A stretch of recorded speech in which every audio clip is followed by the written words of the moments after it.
Tonight on SportsDesk, Canes football picked up their first ACC win on Saturday in Blacksburg. Our In the Trenches crew is here to break it all down. Plus, one Miami Hurricanes mascot left the field in rare company.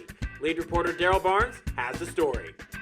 And later on, identical twins are set to knock down shots this winter. All that and more. SportsDesk starts right now.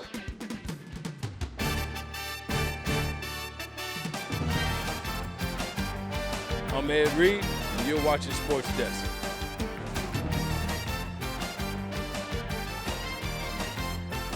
Hi, I'm Jim Kelly, former UAM guy. You're watching SportsDesk. What's up? I'm DJ Williams, and y'all watching SportsDesk.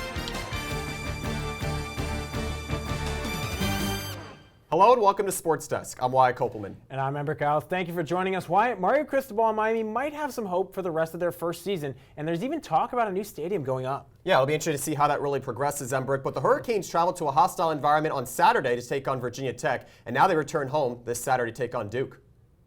The Miami Hurricanes traveled to Blacksburg, Virginia on Saturday to take on Virginia Tech. How did things play out for Mario Cristobal's squad? Let's head up to Lane Stadium and check out the highlights. Going off early here in the first quarter, Grant Wells dropping back, finds a quick pass, and it's going to be caught by Daquan Wright for a 27-yard reception. But wait, Avante Williams comes out of almost nowhere. He gets his first fumble recovery on the season. The Canes have it, and that gives Miami some early momentum at Lane Stadium. Hurricanes take over, new set of downs for Van Dyke. He feeds Brashard Smith for a 30-yard reception. He gets past the secondary of Virginia Tech. That's a drive and in just 4 plays, the Hurricanes march downfield. Miami still scoreless, but not for long here. Red zone opportunity for the Canes. Van Dyke drops back. He looks deep and finds a Clemson transfer in Frank Ladson. The Miami native comes through in a big opportunity, gets the Canes on the board. Field goal has them ahead further. Van Dyke looking again. He finds Colbie Young, the Lackawanna College transfer, in the back of the end zone. The Hurricanes come away with this one, not convincingly, but they get the job done. That 17-yard touchdown pass for Colbie Young, his second. He finished with a game-high 110 receiving yards, 9 receptions for the Lackawanna transfer. Miami pulls this one out 20-14 in Blacksburg.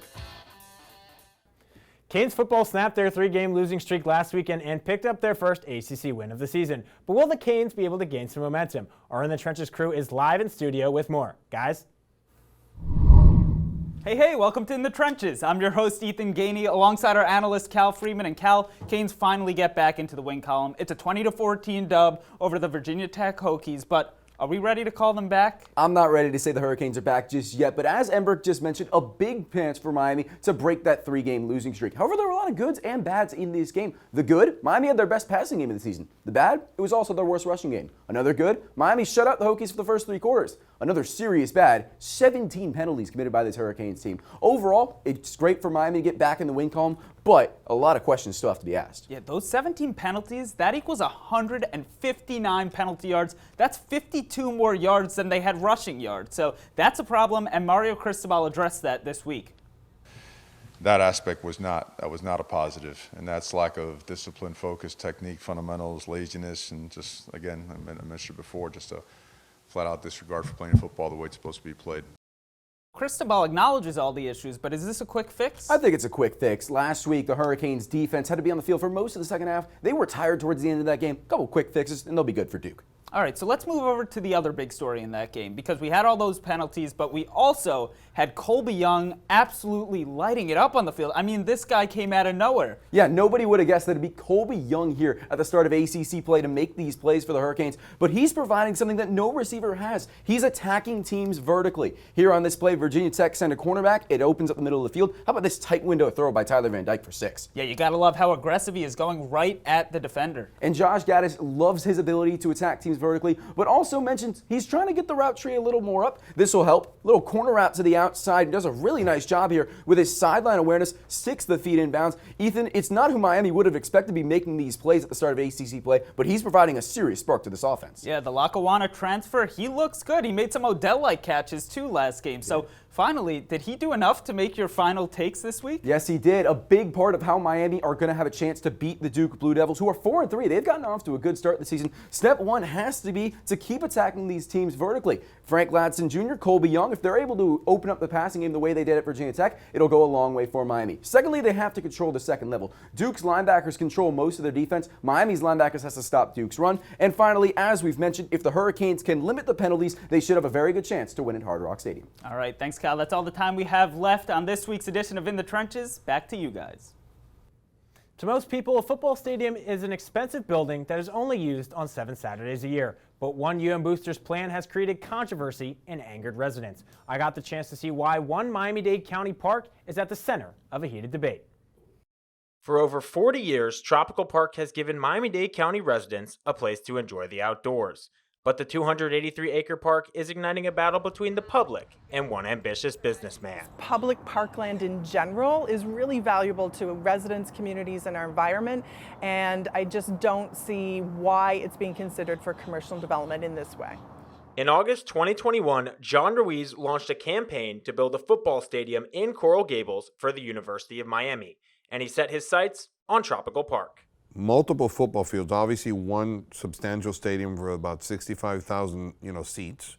Since 2008, the Miami Dolphins and Miami Hurricanes have shared Hard Rock Stadium, a state-of-the-art professional facility in Miami Gardens. So why does Ruiz believe that the Canes need their own stadium? When you have something that's yours, it's different. If you're renting somewhere versus owning it, it's just different.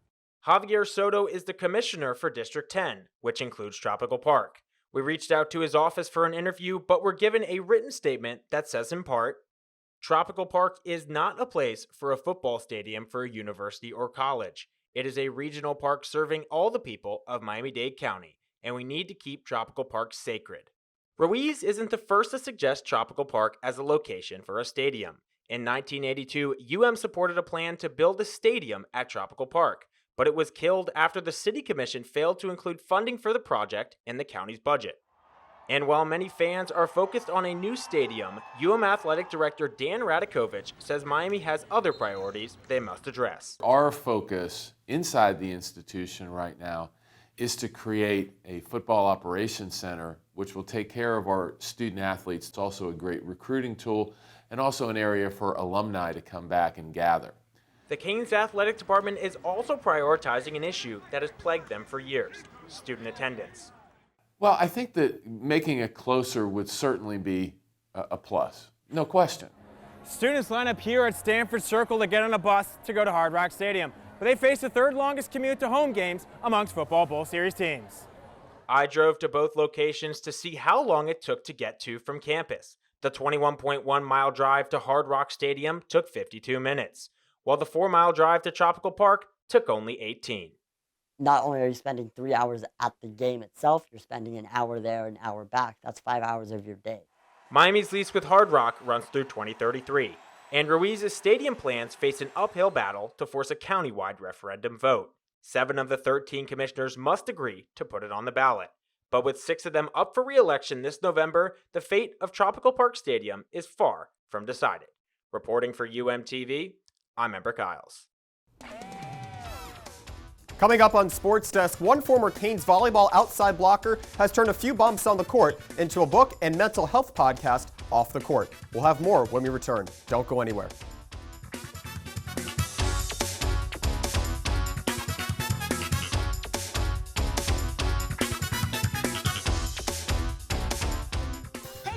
You thinking about retirement? Of course I've thought about it, but there's all this stuff in the way. Oh, you're not kidding. The house, the kids are going to college. My new car. Car? You bought a new car? Oh, hey, you should meet my friend Avo. Avo's a retirement coach. He'll help get you started. But what does Avo tell you to do? You don't know? Focus on your future. Your goals can still be met. But how? Target your tomorrow. And use the Avo bet. You sing? Not really. A is for taking action. Start off with a plan. You built these letters? Yep. V is for variety. There's so many ways you can. I follow you. Come on. O's for optimize your savings. Let Avo lead the way. Visit ACE Your Retirement. Canes.org today. Nice sign. Thanks, I made it myself. Cool.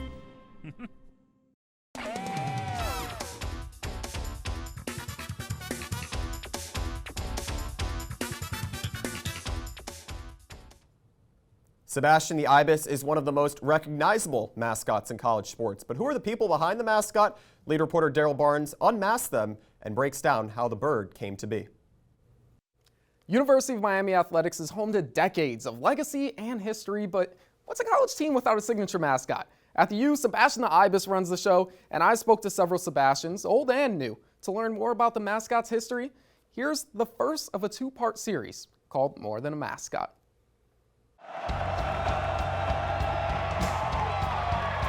There's definitely that moments in suit where you're like, wow, this is my life. This is really what I get to do every day. You get to do things that no other student gets to do. It's electric. It really is something that can change your life. As soon as you put the head on, you become a different person. You could be larger than life, bigger than the world, living out the hopes and dreams of every boy and every girl. Sebastian is a guy, so I think they'll be surprised to see that somebody who's not a guy can portray a male character. It is a big deal. I'm a girl, I'm sitting here, I did it, so it's not that it can't be done. You know you could.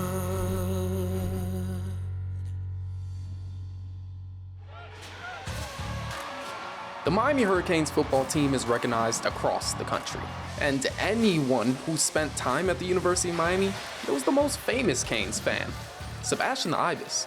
In Miami, Sebastian is kind of like a celebrity. Sebastian, UM's big feathery mascot, means a lot to fans and the community, but what you may not realize is what he means to the people inside of the suit. Being Sebastian has been the greatest part of my college experience, without a doubt, hands down. Nothing comes close to it. You feel the energy when you get people pumped up. Everyone just goes crazy. It's awesome. It's like basketball games or football games. You're just standing there and you have an entire crowd of people just cheering you on. You only get that as a mascot. But it's Maddie's experience that stands out above the others. A day in the life of Sebastian. Even from the flock of Sebastians she graduated with in May 2022. My mom always texts me and reminds me, she's like, you're making history.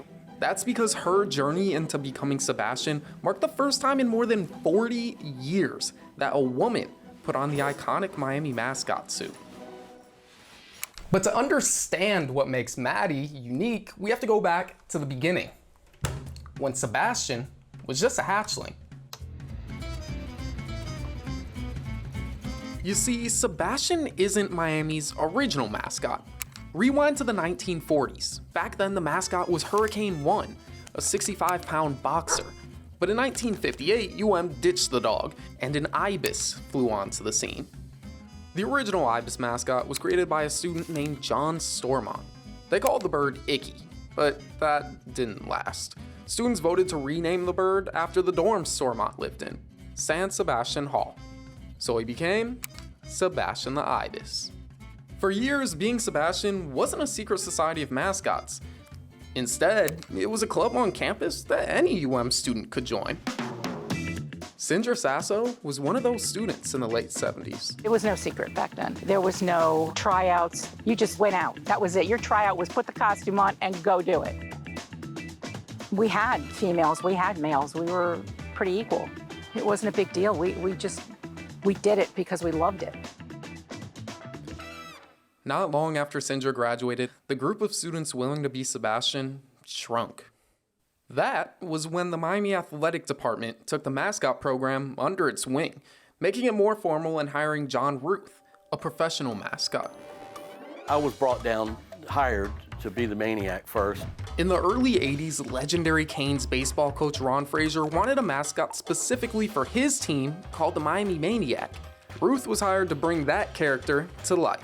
The Maniac character is a little crazier. The Sebastian is more of a tough character, and the Maniac can do those wild and crazy things. By 1984, Ruth was such a hit as the Maniac that he also began playing Sebastian, starting a tradition that stands today. One person playing both mascots. He also transformed Sebastian into the character fans know and love today, updating the look and creating new traditions like the Canes spell out. I did everything for almost 10 years. But, you know, now with the demands on Sebastian, you need 2 or 3 people for sure to be able to make sure that someone can be at every event. People don't realize Sebastian does like weddings and birthday parties and stuff. Like he can do anything. But everything changed when Ruth hung up his feathers in 1993. Students had to step back into the suit. But this time, there was a catch. After students took back Sebastian's feathers for good, the mascot program would never be the same. But I'll tell you all about that next week, as well as how Maddie's story was 40 years in the making. Reporting for UMTV, I'm Derryl Barnes. For many collegiate athletes, concussions are a part of the game. But how do athletes cope when their whole life is turned upside down? Reporter Ethan Gany spoke with one former Canes volleyball player who took her life from the net to the internet. Cameron Dobbs spends Miami Hurricanes football games walking around with a camera. She's the on-air host for the Canes, but her roots in Miami go way deeper, beginning when she committed on a full-ride scholarship to play volleyball. My experience at Miami is nothing but ordinary. I'll say that. I didn't come here and I wasn't the starter and captain from day one. That's what I planned to do. What happened was not that whatsoever. That's because in her junior season, Cam's life would change forever. Paul and I were at that match, and as we watched the ball go off of her head to the ceiling of the gym, we both looked at each other and said, that's not going to be good. This was Cam's 3rd concussion in a year, and she suffered from nearly every symptom possible for months. She would be forced to medically retire from the sport. The only thing that got me through was knowing that for some odd reason, God was going to use this pain for a purpose. I had no idea why, I had no idea when, but I knew he was going to use the pain for a purpose. During this time, Cam would lean on her church, Metro Life, for support. Really all we did was encourage her to believe what she already believed. We just told her, take that and stay Cam. And that's exactly what she did.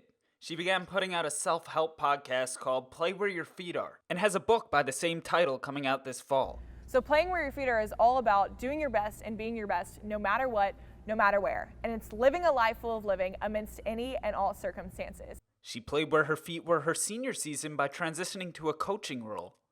She was great. She worked, in fact, on the defensive side with Jill and I. She got to see the stress and the fun that comes with coaching volleyball at a high level. Now Cam is living her dream, creating content for the teams she loves. And at the root of all of this is one mission. If I can make someone smile, if I can make someone feel inspired, if I can just give a high five, whatever it might be, if I see a smile on someone's face, I've done my job. Cam's journey may not have gone as she planned it, but she knows her future is bright as long as she continues to play where her feet are. Reporting for UMTV, I'm Ethan Gany. Up next on SportsDesk, Canes basketball held a preseason media day yesterday, and Andrew Klein is live outside the Watsco Center to break it all down.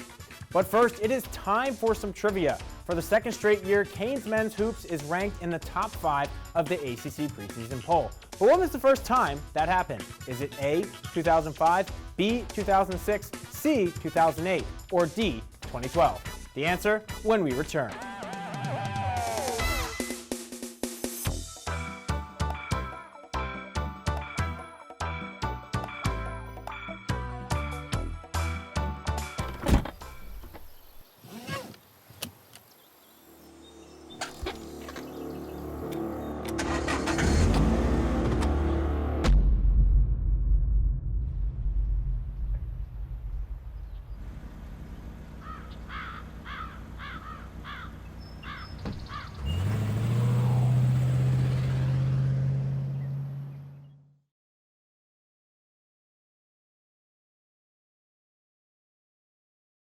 Emmerich, I'm telling you, the secret's a good sweet potato mash, extra heavy cream. Olivia, what do you think about your typical college game day recipe? Ooh, it's gotta be buffalo chicken dip. Has to be. Got a quarter?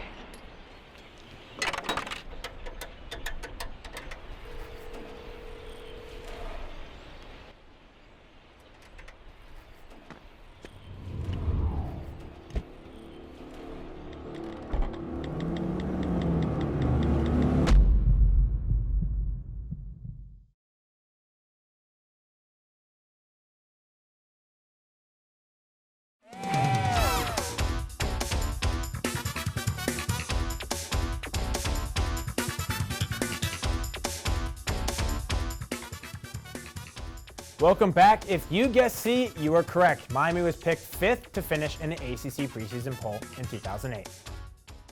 Canes Hoops is getting to know each other and their blueprints before the new college basketball season starts. Longtime coaches Katie Meyer and Jim Larinaga spoke at Miami Basketball's Media Day on Thursday, and both say there's a lot to be excited about this winter. Reporter Andrew Klein is live at the Watsco Center with more on Miami's preseason prep. Andrew, what can you tell us about the Canes with tip-off almost 2 weeks away?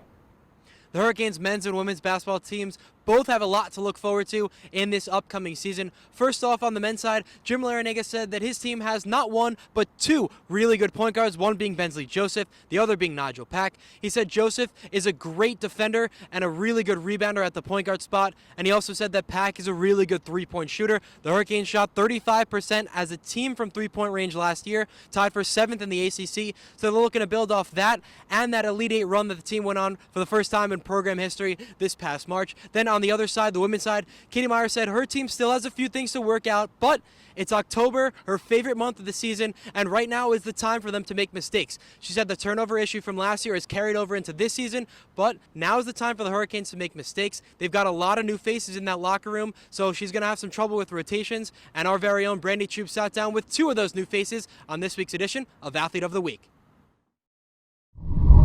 Hello everyone and welcome to this week's edition of Athlete of the Week. I'm your host Brandi Troup, and today I'm here at the Watsco Center because I'll be interviewing women's basketball players Haley and Hanna Cavinder. We're going to play a little game of horse, or should I say canes, and we're going to get to know the ladies a little bit better. Hey ladies! Hey! So as you can see, we are here at the Watsco Center today. We wanted to have a very special edition of this week's Athlete of the Week, and of course I have 2 athletes with me. Before we start, I want to know, who would you say your style of play is like? What athlete? I feel like we're smaller guards, so I always love watching Curry play. I like Nash. I like Steve Nash games. I'm more like Jordan, Curry, Allen Iverson, Wade, and Shaq all in one. So just, prepare yourselves, okay? Should I start us off? Okay. Okay.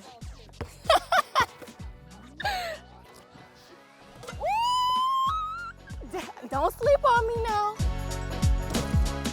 I gotta know, who's your celebrity crush? Oh, Michael B. Jordan.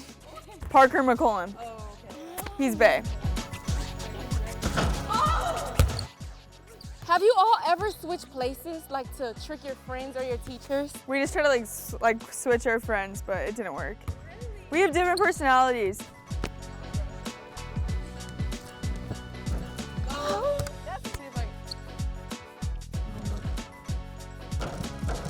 Morgan, shut the camera off.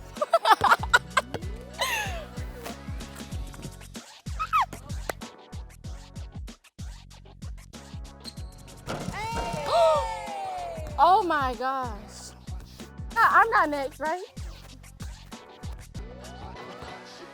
Okay, ladies, so clearly I just took my L in Canes. So I don't even want to play basketball anymore. Okay. You know what? I just want to talk to you all and get to know you just a little bit more with some fun, rapid questions. Okay, sounds good. Heels or sneakers? Sneakers. Oh. I love both. I'm a sneakerhead, but I love getting dressed up like that. Thank you. I like that. I like a little balance. Yeah. Okay. Hoops or studs? Hoops. Do you like to dance? We try. I saw the TikToks. You guys definitely can dance. What can we expect from the Cavinder twins this season? You can expect us to just compete. We want to win and do whatever we can to help our team. So we're looking forward to it. And we're looking forward to it as well. That was Haley and Hanna Cavinder. Stay tuned for next week's episode of Athlete of the Week. From handling the Hokies to the Hall of Fame and Hurricanes hoops, Canes social media was full of action this week. Niles Hassim breaks down everything on this week's edition of Behind the Post. Look, I'm feeling refreshed, renewed, and in a pretty good mood. So I know it's been a week, so let me not skip a beat because it's time for the most electrifying segment on TV with me, Niles Nassim, your host with the most. So when you see me on screen, it's time to go behind the post. Look, tomorrow is a great day for game day, and the Canes fans wouldn't want it any other way. As the Canes will play Duke at home, they are now at an even 500 with a record of 3-3 overall and 1-1 in ACC play. The Canes will be looking to build upon the success they found last week after beating Virginia Tech 20-14 behind TVD's 351 yards and 2 touchdowns. It's an early one tomorrow, ladies and gentlemen, and kickoff begins at 12:30. You don't want to miss it. And congratulations to the 2023 Miami Sports Hall of Fame inductees. From Jim Larrañaga to Kevin Brown, this class is stacked with phenomenal athletes all around. Thank you for your contributions to the athletics program. We salute you, and we hope that your legacy will last forever with this honor. And just a quick reminder that hoop season is right around the corner. I mean, look at them. The drip is impeccable, the skills are incredible, and the W's in the win column are simply inevitable. The men will be taking on Lafayette November 7th in their season opener, and the women will be taking on MD Eastern the same day. I have a feeling they might have another sneaky good season. And finally, you gotta do it right at night, because tonight is 80s night, as Canes volleyball will be taking on Wake Forest. The team is coming off a 3-1 shellacking against Virginia on Sunday, and will be looking to ride the wave all the way through. So the game is actually happening right now. Tune into the show and then grab your 80s themed costume in your closet and run all over tonight so you can have a fun time at the game. But look, that's all the time I have for you today. As always, remember, be blessed, never stress, because you know where to find me right here on Fridays on Sports Desk. Still ahead on Sports Desk, the Arizona Cardinals took flight on their home turf at the drop of a hat on Thursday night. The two highlights flashed one after another and took attention of the NFL with some late week scoring drama. You won't want to miss them.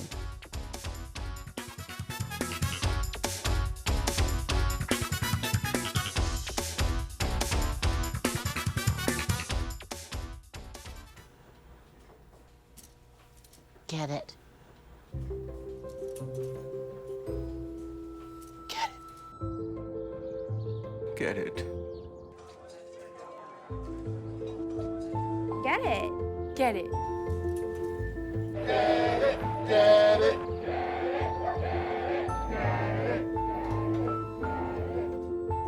Is she gonna get it, Daddy? She'll get it. Get it. Get it.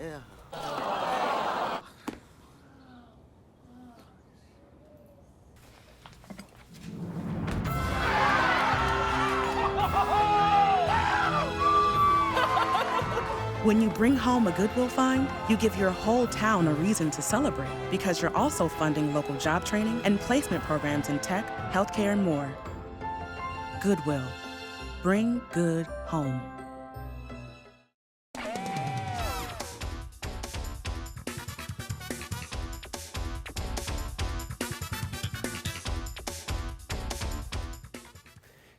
The Arizona Cardinals may have started their season with the longest home losing streak since 1958, but their defense came prepared to change that on Thursday night. Let's head out to State Farm Stadium in Glendale to check out how not one, but two defenders helped lift the team in the first half. Quarterback Andy Dalton here going across. That's going to be picked off by Marco Wilson as he is going to take it all the way to the house. The Florida product taking that away, if that will be just the first touchdown. Now Dalton back again. Next drive, he's going to be picked off again, and this time it's Isaiah Simmons, the American Heritage product as well, former Clemson player as well, as that's another touchdown for the Cards, and that's your play of the day. The games of table tennis and soccer both took shape in England a while back. Soccer might have come around a bit ahead of table tennis in 1863, but each have become pastimes for many to love. And those two sports crossed paths earlier this week. Let's go down to Brazil to check out a few taps and bounces on the ping pong table. Well, take a look at this here. A few headers, a few chest bumps, anything else you can find here. Multiple times this one's being ping-ponged around. A lot of different people out there getting to enjoy the sport of soccer and table tennis combined. Ronaldo, Messi, is that you out there? I mean, look how many times that gets kept in the air. And I'm just stunned at their ability to stay so nimble and just keep it up in the air for so long. No, they got the hand-eye and the feet coordination. They really got everything working there. But that's just quite impressive there, White, isn't it? Well, the Hurricanes, they have a big matchup against the Duke Blue Devils tomorrow. They look for their 4th win on the season, as that will do it for this week's edition of Sports Desk. We'll see you next week. Thank you for joining us.